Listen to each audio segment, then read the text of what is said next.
people in Australia.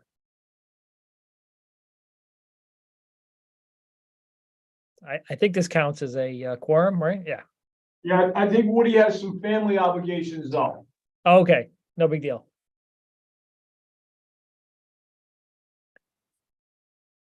So with that, let's see, what time is it? It's 5. Oh, there's Woody. Welcome back, Woody. How was Florida?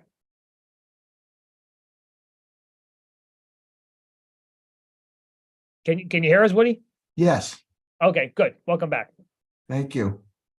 Beautiful. So at 5:32, call the meeting to order. Item number 2, public comment. Raquel, do we have anyone in the public with their hands raised? No one with their hands raised, but we do have one public participant. Got it. We'll have a second if they want. We have a second public comment if they want to comment afterwards. So we'll skip over to the next item. Approval of minutes, March 6th, 2023. Does anyone want to make a motion? I'll make a motion. Do we have a second?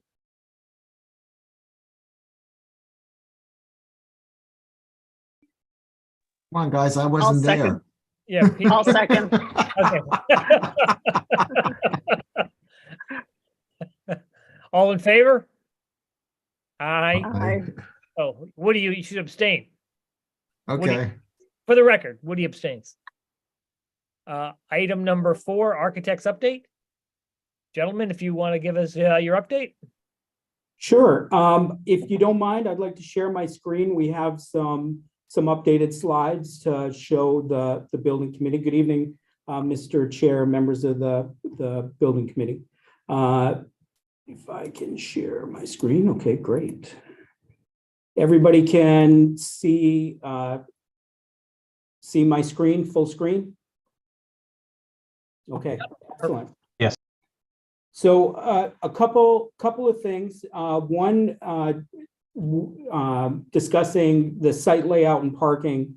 Since the last site plan that we've shown, we've had a lot of discussions with the district regarding parent pickup and drop off and school pickup and drop off. So what we're showing here is a reconfiguration of what we formerly had identified as parent pickup and drop off. Frankly, if you look at what we anticipate being the queue lengths for cars versus buses, we have a dramatically longer queue length for the anticipated amount of parents that are going to be dropping off students. So what we're going to be going over here, it has been reviewed with the transportation department, with school administration. We think we have a pretty good solution here. And involves basically switching the parent pickup and drop off to the southern part of the parking lot and reconfiguring the parking area to the north of the building in a kind of fleet parking or regatta style parking, which allows us to get all of the buses queued up off of the street and then be able to park until it is time to load up along the sidewalk here. So what this does is it allows us to get a very much longer parent queue length for parent pickup and drop off. It also provides all of the day-to-day parking on the southern portion of the site. So the two needles that we have been trying to thread over the last several months are an increase in parking, both staff parking and visitor parking, as well as the accommodation of overflow parking for those nights that are, parent conference nights, any other type of evening or weekend function that may deviate from your kind of day-to-day parking arrangement. So we think this solution covers that. One of the things that we have done is we have added a bank of parking along the southern area of the drive as well as the eastern portion. What this does is it gets us 182 parking spots in the southern lot. And by providing this strictly bus queuing area, it accommodates all of the buses that may or may not be staging all at the same time. We know that the school typically only loads 4 to 5 buses at a time, but there may be times where the buses stack up. So during pickup, bus drop off, this area becomes the bus parking area or staging area. But what this also does is it provides 45 additional parking spaces that we consider overflow parking. So this will ultimately be striped in a different color so that we can provide those additional 45 parking spaces. So for an event parking, it gets us up to about 227 parking spaces totally on the site. We do modestly decrease our impervious surface. We do modestly decrease the amount of curbing between this layout and this layout. So, you know, we added some impervious surface along here to accommodate additional parking. We're taking some away over here. The other thing where this is strictly bus parking, when it's not overflow parking, it gives an additional location for, say, winter play or hot top play if the school so desires. So all of this is part of is being quickly captured as part of our applications into inland wetlands and ultimately into planning and zoning. So we felt it was critical that we reported on this to the rest of the committee so that you kind of see where we're going with the site layout. Are there any questions related to that particular item before we start getting into the building? Go ahead, Sharon. Did we lose the outdoor classroom thing on the south? That we had? No, we're continuing to show the Did we have like over here by the entrance though? Didn't we have like like an outdoor, like almost like auditorium almost with the steps? Oh, or is that long here. gone? Lucky for you, we do have some images to show you there. Okay. We do, as part of the value management exercise, we reduce the amount of retaining walls. So we Okay. had to accommodate a little bit more of a slope in the grading. So we do have some images that we can show Okay. that kind of describes that relationship between the lower area and the upper area. Anything else regarding the path we're traveling for parking and pickup and drop off? I think the revisions look great. I think they're super. Great. Okay. And then So, the traffic, I think we had some additional traffic studies being done. yes. Yep. So Banesh and their traffic engineer is conducting some additional counts. Just the ed spec loosely described approximately, or the original conceptual traffic study suggested we needed 100 space for 100 cars to pick up and drop off. And that's one of the strategies that we're attempting by being able to circulate cars all the way through the parking areas, so that if on those heavy pickup times, we're able to get all of the parking, all of the cars off of the street. Can you get 100 there? I believe between the queue and this bank of parking is visitor parking. So between the visitor parking area and the queue, I think we are up around 100. But we're validating that number with the updated traffic study.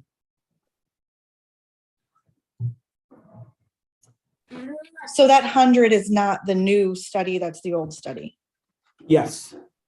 Because the comment I heard the other day after the engineer was there was that he was surprised at the number of cars that go through there. That was only with one part of it. So I'm just wondering if that's going to then increase. I'm not privy to that comment or that conversation, Tina. So I will certainly check with our engineers. But I think the original 100 number was considered a surprising number, frankly. So I think perhaps what he's learning supports the original number. Yeah, our town is crazy with people dropping off kids. They, not very many people take the bus like they should. So, and if you get caught in it, it's a mess. Well, nobody likes my idea of putting Xboxes on the bus to encourage more kids to ride Excellent the bus. idea. I love it. Okay. Okay. I just you guys have seen this this particular slide before. Just showing it again, indicating how the lower level and the upper level stack. We have an updated main level floor plan. We have not deviated much from what you saw previously, with the exception that we have been going through a pretty rigorous exercise, space proofing some of these classroom areas and curriculum areas, as well as a lot of the storage locations and custodial locations, to make sure that we are providing all of the infrastructure for the folks that maintain the building, as well as the IT locations for MDF, IDF, the technological infrastructure as well. So just as a refresher for everybody, we have our kindergarten and pre-kindergarten areas, our admin suites. The dark orange are our special education and resource rooms that are sprinkled in close proximity to some of our learning communities. We have grades 1 and 2 on the main level, as well as our world languages and phase classroom. All of our kind of unique or specials, media center, STEAM, art, and music, all in this area that's open with a double height space that's open down to the cafeteria, which is on the lower level. We have also been going through validating the kitchen equipment design. We've sat in some meetings with staff to make sure that we're getting all of the equipment necessary, including the dishwashing areas. But again, cafeteria, faculty dining, although based on some of our conversations with admin, this may just end up being a quiet dining area for the students, with faculty choosing to either eat or snack in the faculty lounge. So we really consider this an auxiliary cafeteria space. Platform in between cafeteria and gymnasium, and then our grades 3, 4, and 5 on the lower level, with our grade specific resource areas and infrastructure there as well. So a couple just images of the cafeteria. This is looking out towards the south parking area. You can see our platform or stage on the left, our learning stair that goes up to the upper level on the right, as you kind of look back to where our media center.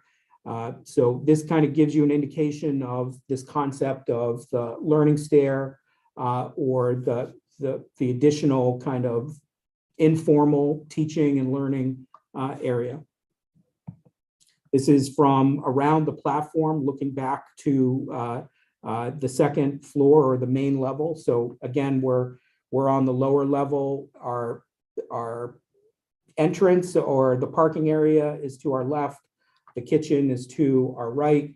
This is looking up to the learning stair. So this goes up to an intermediate platform and then up to the main level here. So what you're seeing here is the upper level of the STEAM room, and to the right is the upper level of the art room, and dead ahead is the media center. Where we have our clear story is along this double height space. This is meant to allow some additional natural light into the volume. Really, the goal is to really connect these two floors in a special way, in these spaces. So we've shown this. We showed this as part of a presentation to the selectmen, the Board of Selectmen last week. One of the things that we just felt was critical to reinforce to the committee here is that we've had our working group meetings where we've gone through and discussed each of the grade levels for classrooms and what they mean in terms of, this should be a very familiar diagram by now, where our classrooms have our ready, set, go, our focus and learning and activity and play areas. So part of the design development exercise is to make sure that we're identifying what's furniture, what's built-in millwork, what's cubby space versus what is, say, bookshelf that's part of FF&E, and then go through a baseline. I'm pretty sure that we've shown these images before in some manner to you. If not, they were part of the public forum. So kindergarten, pre-K, to go towards understanding how many cubbies, validating those counts with the school administration, discussing lines of sight and security, so we understand what is a safe zone within each classroom. In that unfortunate event that we need to shelter in place, we will be able to know which areas of the classroom are safe, so to speak, from visibility in the corridor. And once again, understanding what's furniture, what's finishes. So this extends to our early elementary, our grades 1 and 2, very, very similar diagrams. We're interested in maintaining that continuity, both from classroom to classroom in this building. But I think we've mentioned that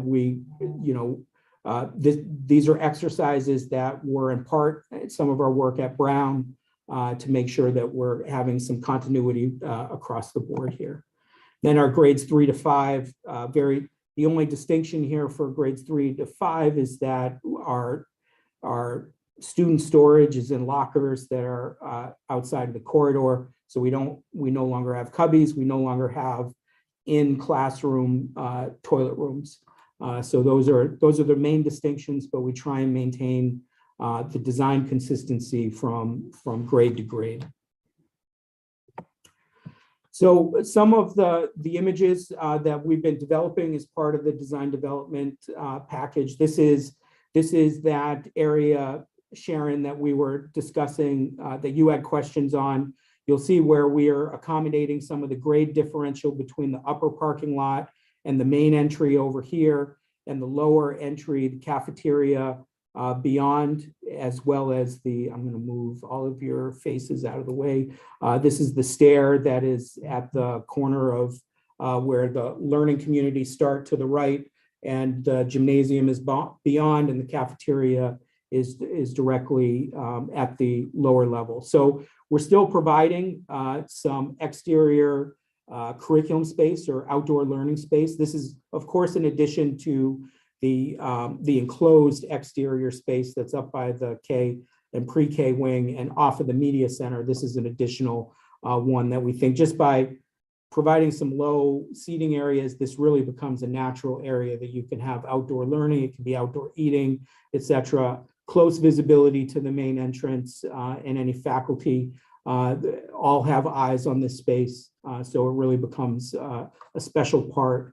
And frankly, the way that we're kind of negotiating this this grade differential here really kind of helps with this. You can almost picture students sitting up on this hill, not just on the bench areas. And then up above, looking at the main entry to the admin area, looking down at that area that we just discussed from the lower view over there, looking over at our classroom wings, again, cafeteria beyond on the lower level, corridor and steam beyond on the upper level, and on axes to our main entry here. I think with that, I will tell you that we are very busy working on our design development threshold submission to cost estimators. That is due this Friday.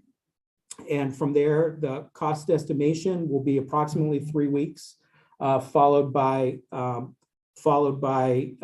cost estimate reconciliation. So very much the same process that we just went through for schematic design not too long ago. We're going to go right through the same process again. Our documents will be more detailed to get a surer number and surer quantities with respect to what is being looked at from the cost estimator's perspective. We also had on inlands, we're also simultaneously going through the regulatory process. We have ACA that is scheduled for April, I believe it's April 14th. Don't quote me on that, Mr. Chair. April 11th. Yeah, thank you. Thank you, Adam. April 11th. That is where we will be reviewing the finishes and some of the exterior stuff that we just went over. And we had our inland wetlands application is in. Currently, we had a site walkthrough this past Saturday morning. Thank you, Graham, and thank you, who was it, Bob, that was with us on Saturday as well. So I feel like that was a pretty good walkthrough. We should be able to answer any questions that come up at these hearings, and then shortly after that, we will have our planning and zoning submission. So I will be happy to share the slides that we just went over, but if anybody would like me to toggle back to anything that we just went over, I'll be happy to do so, as well as answer any questions. Can I see that last perspective that you showed going in the front? This one? Where are the clear story windows?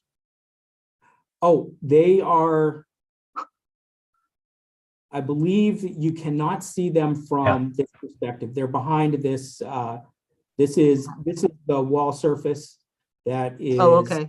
Like a parapet? Yeah, they're Okay. there. They're just probably about 35 to 40 feet back. They're one Okay, bay, gotcha. one bay All right. back. Yep. All right, so you're hiding mechanical stuff on the roof or something, or? No, we actually have very limited mechanical stuff that's on the roof. It's Oh, so just a that's- matter of perspective. The charge is we're putting all of our air handlers and all of our mechanical equipment within the building proper Okay. to allow the maximum amount of space for a solar array on the roof. But we will have pipe penetrations, plumbing vents. So there I are think things you're hiding fans. with that? Yeah, right. Gotcha. All right, I was just curious because I didn't remember seeing them there. Never mind. Thank you. Yeah, no problem.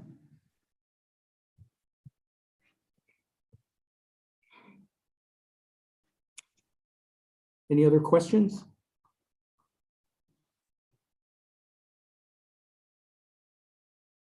I think the changes are absolutely terrific. Thank you, guys. Really great.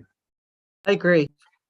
So some of the things that we are tracking, I will say, just for the pleasure of Nick and Adam, we are monitoring the value management gets from the canopies to where we are now. We think we are in the ballpark, if not have a slight more of a reduction. And part of that is, skinning up this canopy section here, where it was very much more substantial in schematic design. So I think we're globally around the perimeter, we're a little bit tighter as well for that. Great, thanks, Justin. Okay. Moving on to, if there's no other questions for Justin, moving on to number 5, construction manager's update. Nick? Yes. Yep. Good evening. Justin had all the cool pictures and whatnot this evening, all the nice renderings. So we're excited for the release of the design development documents at the end of this week. It really kicks off a number of things on our end. First and foremost is the estimating exercise that we'll be doing. As Justin said, it's about a 3-week duration from starting the estimating to then getting into the reconciliation between ours and the third party. But it also kicks off refinement of our site logistics plan, which we submitted a generic one with our proposal back at the RFP stage for this project, and several things have either changed or we have more detail now in terms of the design, so we can refine our site logistics plan and get the conversation going. We can show it to you all at the 4/3 meeting, April 3rd meeting, but also get the conversation started with some folks in town that have an interest in these things like police, fire, DPW, things like that. It also starts our pre-construction BIM coordination efforts. So I probably mentioned it, I think at the last meeting. Traditionally, we just do a 3D modeling of the MEP systems during construction. We've, as of a few years ago, started doing it during pre-construction, and it just takes a lot of the larger hits out of the way. The ones that take a lot more time to resolve during the construction phase are now out of the way and allows us to focus on some of the finer points. So our BIM and VDC virtual design and construction team will get started on that when the documents are issued. And then refining of the schedule. So there's only so much we can put into a construction schedule based on a schematic design set. With the DD set coming this Friday, we'll have a much better handle on some of the details at the exterior wall and how some of the other parts and components of the building will come together. So we'll be able to start to build out our schedule and hopefully validate, the original duration, which I don't see an issue with this time, but it allows us to get a jump on that. So that's all I have. Like I said, I'll show the revised site logistics plan at the April 3rd meeting, and then after that we'll be reconciling, and then there'll be a juicy update for the 17th. Perfect. Any questions for Nick from the committee? Next time, your time will come, Nick, I'm sure. Almost there. Got it. Moving on to number 6, OPM update. Good evening, everyone. So in terms of my components, we've got invoices and the GeoExchange response to look at after this section, but I just wanted to flag the schedule up again real quick to keep us all grounded to where we're at and what's coming down the pipe. So this was in the committee packet. Could you see it on my screen? Yep. Okay, perfect. So as Justin and Nick alluded to, we've got the DD set forthcoming. Some other items that'll be coming down the pipe include the RFP for the hazmat consultant and some wrapping up some of the side approvals with the water and septic systems, some of those initial approvals. Really, April, as you can see, there's lots of little things going on, whether it be in the wetlands, some of just the drawing and reconciliation meetings, VE development, all that good stuff. One of the things I did want to float out there was the timing of the school building committee meetings. So the April 3rd meeting, there's not a ton going on. So Nick might have the site plan, the site logistics plan, but otherwise there's not. A lot of it will just be kind of heads down, doing drawing reviews and developing those comments and feedback and confirming scope. So if the committee wanted to, that might be a meeting where if they wanted to postpone it or cancel it and free up more time for bringing up your drawings, that might be an item. Or if the committee wants to meet and go through the site logistics plan, that's also an opportunity we can do for that date. The more critical one would be the 17th. Right now, this meeting it's before we'll have any real data from the estimates, because the estimates won't come in until basically the end of the day on Friday. So we won't have any time really to go through it, reconcile it, anything of that nature. So there'd be a lot of sort of non-data to share at that meeting. So I would suggest, and I was talking about this with Graham a little bit, potentially shifting this meeting down to the 24th to give an opportunity to go through the reconciliation process, get some idea of what's going on with the numbers, and that way we would have some data to share as opposed to just acknowledging that the estimates are received and we're still looking at them. So those are two suggestions wanted to float out to the group, as well as potentially looking at this May 1st meeting, not necessarily canceling it per se, but looking at the timing. So that way, if there's an overlap with the Wetlands Committee, any interested party members could go and attend both meetings as opposed to trying to pick and choose or navigate both. So those are the sort of the main component that I want to talk about, is just take a look at the schedule, get a sense of where things are feeling. Note that the drawings are coming out at the end of the week. So afterwards they'll get distributed, and the committee can take a look at those and develop its comments, and I can compile those, but kind of look out and see over the next several weeks as to when things are hitting, and what might be the committee's flavor for shifting meetings around to get the best information. Yeah, thanks, Adam. Yeah, I would suggest maybe we skip the next meeting and then move the following meeting to the 24th, because there's no sense until we get the estimates and start digging into them. There's no sense really just talking about them. But that's, I'm open to discussion if anybody wants to disagree. That's fine with me. Would that change any future meetings going forward, or would we go back to regular scheduled every other week from where Yeah, they we were? go back to, we just have a special meeting on the 24th. We just canceling the 2 prior meetings. We've already published the schedule, so we'd immediately go back to the official schedule. We just have to get that 24th one published as a special meeting. Okay, it works for me. I don't care. That's fine. We can still distribute the site logistics plan out to the group just via email, and then include it in a future packet, so that we're still getting that information from Gilbane. Yeah, there'll probably be college basketball mixed in there somewhere, so I don't want to mess. I gotta overlay those major events, but I think we're good. Monday night, 24th is good. There wasn't enough room on the calendar, otherwise I would Yeah, oblige. exactly. I think UConn's the only team alive in my bracket right now. So there you go. Yes. Some good upsets. I think the women are playing tonight coincidentally, but knock wood. Okay, Otherwise, that was it for my end. We've got the procurement and the invoice package, which I'll speak to. But otherwise, if there's any other questions, I can answer those. okay. I think there's any questions for Adam on what that stuff? Are you okay with skipping the next 2 and having the 24th? I don't know if we have to have a vote or anything, but I think we just do it. Okay, moving on to number 7, procurement and approvals. Yes, so the only item up for procurement for approval is we had our results back from the Geo Exchange testing.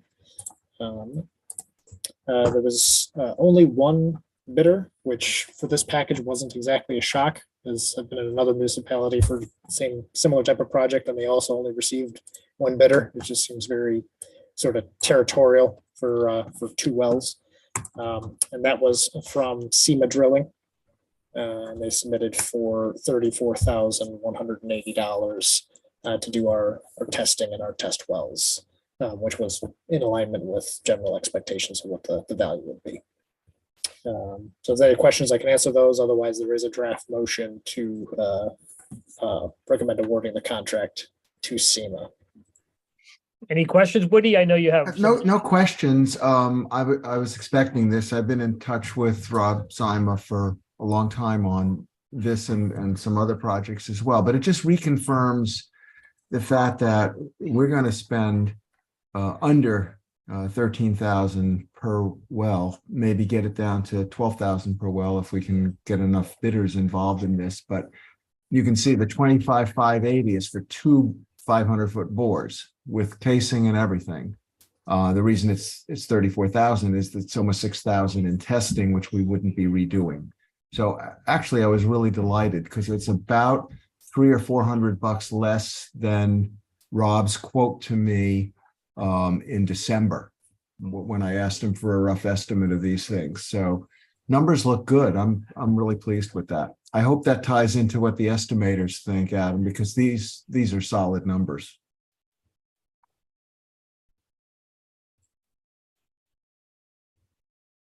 Perfect. I believe this is the same guy who did the firm that did the library wells. I'm sorry? Woody, I believe they did the That's correct. So with that enthusiastic review, would you like to make the motion, Woody?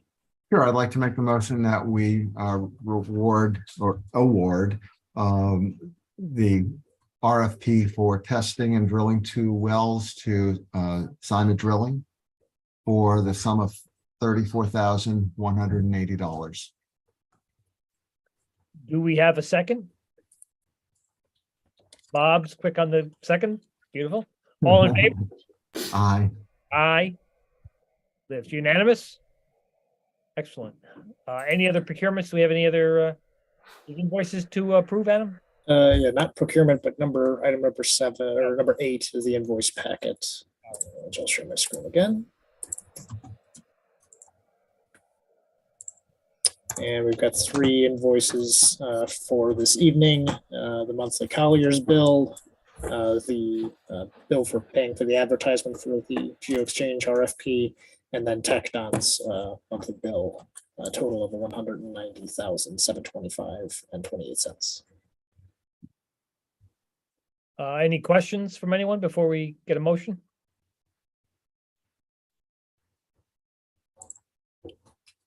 Okay, hearing none. Would anyone like to make a motion?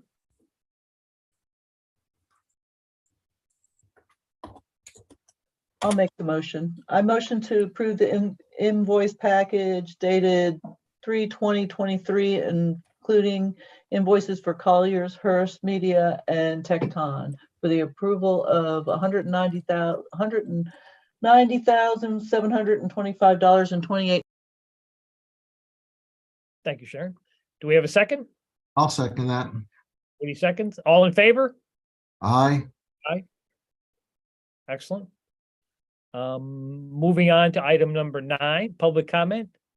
Do we have any guests that would like to, with their hand raised? No, we don't. Excellent. Moving on to number 10. Remarks. Anyone have any general questions, remarks, observations they'd like to share? Beautiful. Hearing that, anyone like to make a motion to adjourn? I will. We'll make it easier for her on the minutes. She don't want to have to edit it. Have a second? Second. Second, Woody. All in favor? Aye. Aye. Okay. Thanks, everybody. Okay, Okay. see you on the Thank you. 24th. Take care all. 24th. Take care. You bet. Bye-bye, Bye. Good night. Bye.